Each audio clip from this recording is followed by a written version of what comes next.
ప్రాణ సమానులైన ఉప్పల్ శాసనసభ నియోజకవర్గ మిత్రులందరికీ మనస్ఫూర్తిగా అభినందనలు తెలియజేస్తున్నా. వాస్తవంగా గర్భంతో ఉన్న మహిళ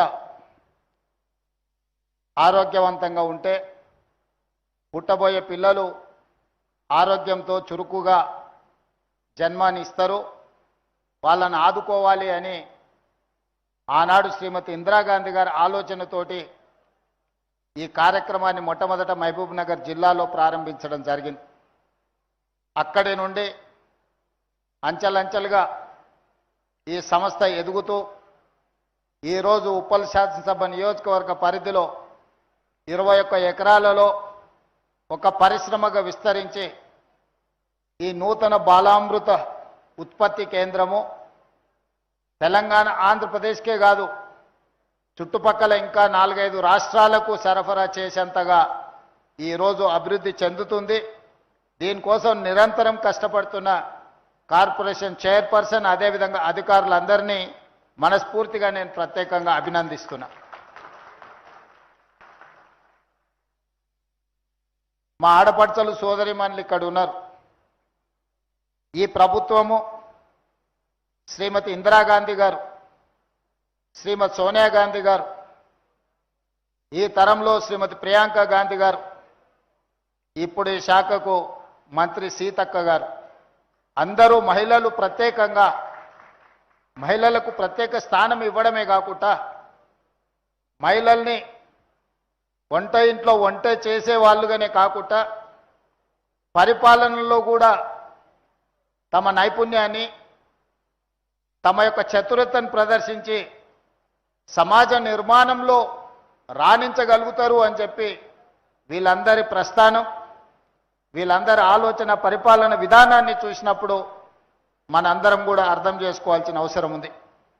అదేవిధంగా ప్రజాపాలన ఏర్పడ్డ తర్వాత 2 రోజుల్లోనే 48 గంటల లోపే తెలంగాణ రాష్ట్రం నలుమూలలో ఉన్న దాదాపుగా 2 కోట్ల పైగా మహిళలకు ఆర్టీసీలో ఉచిత బస్సు ప్రయాణాన్ని ఏర్పాటు చేయడం ద్వారా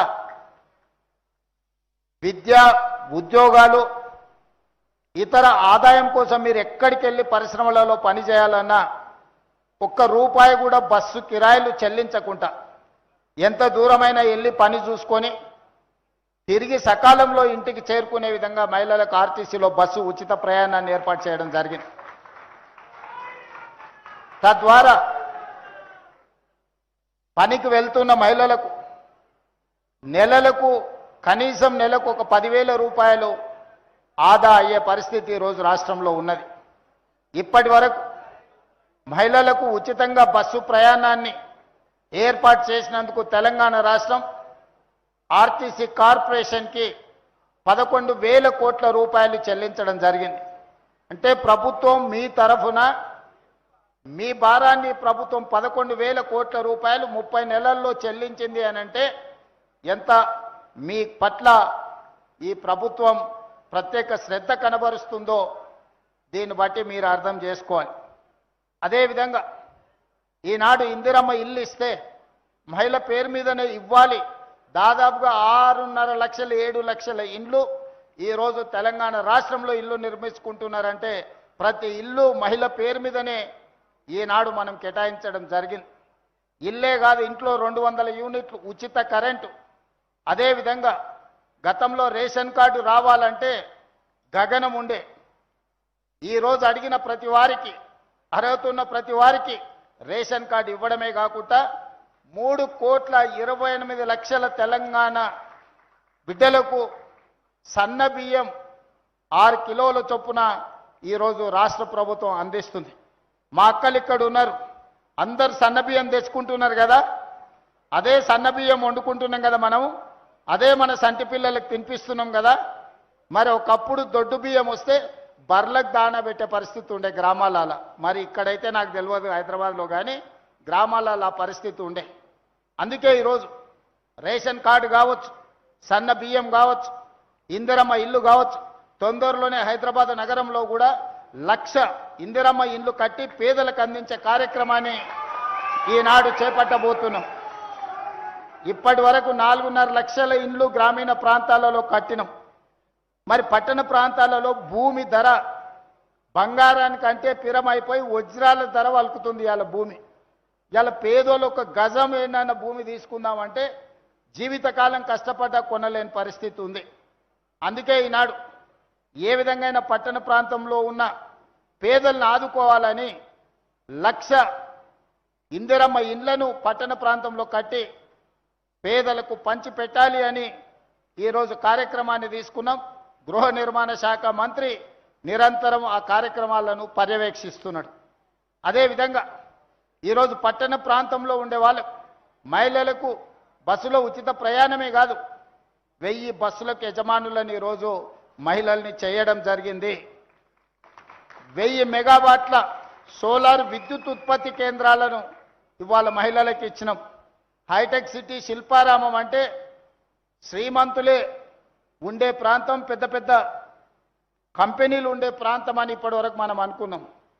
కానీ శిల్పారామం పక్కన హైటెక్ సిటీ అంచున 3.5 ఎకరాలు 1000 కోట్ల ప్రాపర్టీ ఈరోజు ఇందిరా మహిళా శక్తి కేంద్రాలుగా మార్చి 150 షాప్స్ రాష్ట్రం నలుమూలల వాళ్ళు తయారు చేసిన వస్తువులను అక్కడ అమ్ముకోవడానికి ఈరోజు ఇందిరా మహిళా శక్తి నైట్ బజార్ని ఈరోజు మహిళలకు కేటాయించి వ్యాపారంలో కూడా మహిళల్ని రాణించే విధంగా ఈరోజు మన ప్రభుత్వం ప్రయత్నం చేస్తుంది. నా లక్ష్యం ఒక్కటే, 2034 సంవత్సరం లోపల 1 కోటి మంది ఆడబిడ్డల్ని కోటీశ్వరులను చేసే వరకు విశ్రమించేది లేదు.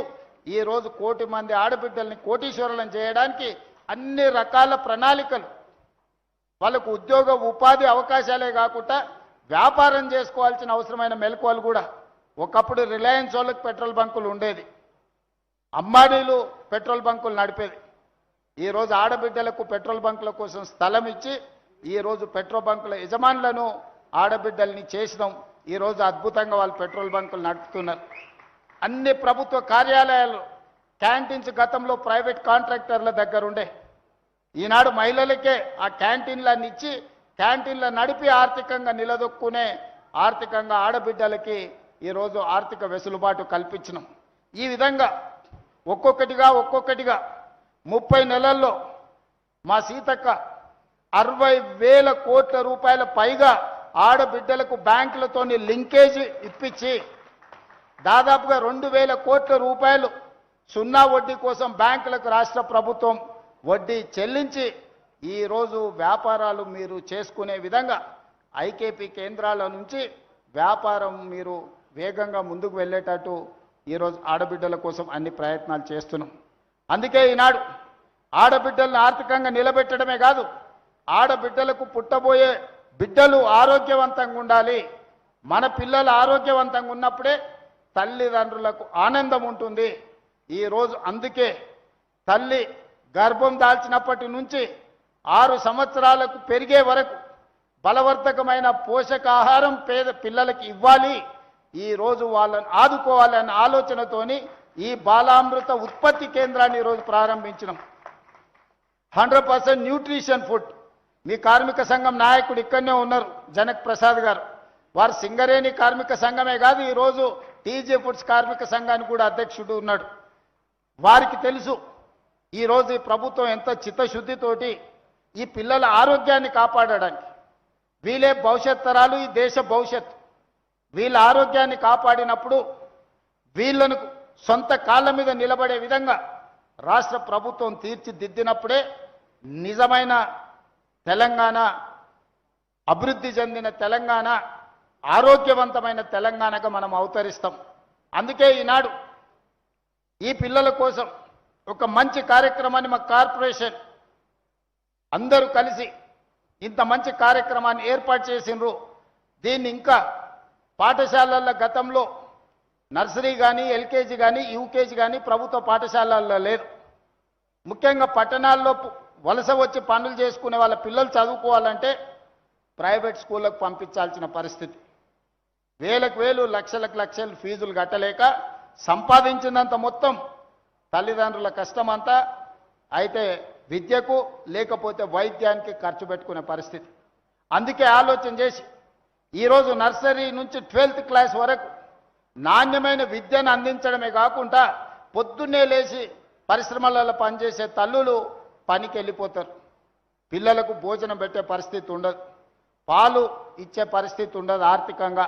అందుకే ఈనాడు రాష్ట్ర ప్రభుత్వం వాళ్ళందరి కష్టాన్ని గుర్తించి కష్టం నుండి వాళ్ళని దూరం చేయడానికి ఈరోజు నర్సరీ నుంచి 12th క్లాస్ వరకు బ్రేక్ఫాస్ట్తో పాటు లంచ్ ఒక నాణ్యమైన భోజనం పెట్టాలని ఈరోజు గొప్ప పథకాన్ని ప్రభుత్వం ప్రారంభించింది.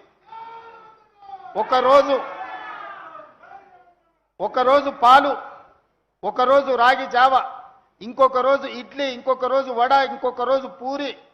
ఇట్లా శ్రీమంతులు వాళ్ళ పిల్లలు ఏ విధంగా అయితే పొద్దున బ్రేక్ఫాస్ట్ చేస్తారో ఈరోజు పేదోళ్ళ పిల్లలకు ప్రభుత్వము ఈరోజు బ్రేక్ఫాస్ట్ కార్యక్రమాన్ని ప్రారంభించింది.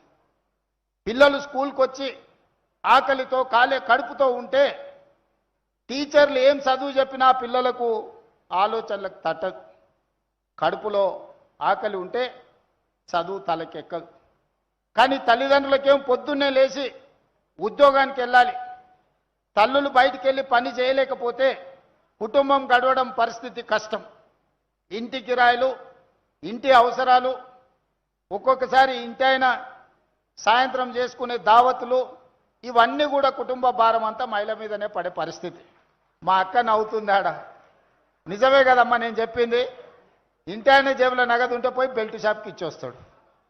అదే అమ్మ దగ్గర నగదు ఉంటే బడికి పోయి ఫీజు కట్టేస్తాడు. మా పిల్లగాడు చదువుకుంటే నేను కష్టపడ్డా, నా జీవితం ఇట్లయినా సరే నా పిల్లగాడు చదువుకోవాలి, వాడు పెద్దోడై ప్రయోజకుడై గౌరవంతో పాటు ఆర్థికంగా నిలదొక్కోవాలని తల్లి కోరుకుంటుంది. తండ్రి ఉంది వాడు పెద్దగా ఏదో పని చేసి బతలే, నేను వాణి చేసేదే ఉంది అనుకుంటే తల్లి మాత్రం పిల్లగాడు పెరిగి పెద్దై ప్రయోజకుడు కావాలని తల్లి కోరుకుంటుంది. ఆ తల్లి మనసులో మాటను గుర్తించి ఈరోజు పేద పిల్లలకు నాణ్యమైన విద్యను అందించాలి. నాణ్యమైన విద్య బోధించిన ఆ విద్యార్థి తలకెక్కాలంటే వాని కడుపు నిండా భోజనం ఉండాలి. కడుపులో ఎలుకలు పరిగెత్తుతుంటే సార్ ఎంత గొప్ప చదువు చెప్పినా అది అంతే సంగతులు, వానకాలం చదువు అవుతుంది. అందుకే ఇవాళ ప్రతి స్కూల్లో పిల్లలకు బ్రేక్ఫాస్ట్తో పాటు నాణ్యమైన భోజనం, సన్నబియ్యంతో భోజనం, ఈ వసతులు ఇవ్వాలి అనంటే ప్రభుత్వం ఈరోజు వాళ్ళ మీద కొంత వెచ్చించాలి. ఇది నేను ఖర్చుగా భావిస్తలేను. 27,000 కోట్ల రూపాయలు దాదాపుగా ప్రతి సంవత్సరానికి ఈరోజు విద్యార్థుల మీద, చదువుల మీద నేను ఖర్చు పెడుతున్నా. గతంలో ఎక్కడ ఖర్చు అయిపోయేదో తెలియదు. నేను ఎవరిని విమర్శించదలుచుకోలేదు. కానీ ఈరోజు బాధ్యతాయుతంగా విద్యాశాఖ నా దగ్గరనే పెట్టుకొని నేనే స్వయంగా మన ఆరుట్లకి వెళ్ళి ఆ పాఠశాలలో బ్రేక్ఫాస్ట్ ప్రారంభించి అక్కడ ఎంత మంచిగా వంట చేస్తున్నారో ఏందో అన్ని నేను చూసి వచ్చిన.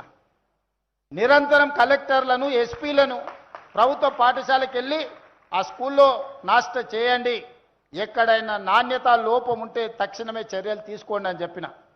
మొన్న క్యాబినెట్లో పిల్లలకు మాత్రమే టిఫిన్ లంచ్ పెడితే టీచర్లు తినకపోతే టీచర్లు దాన్ని పట్టించుకోరు.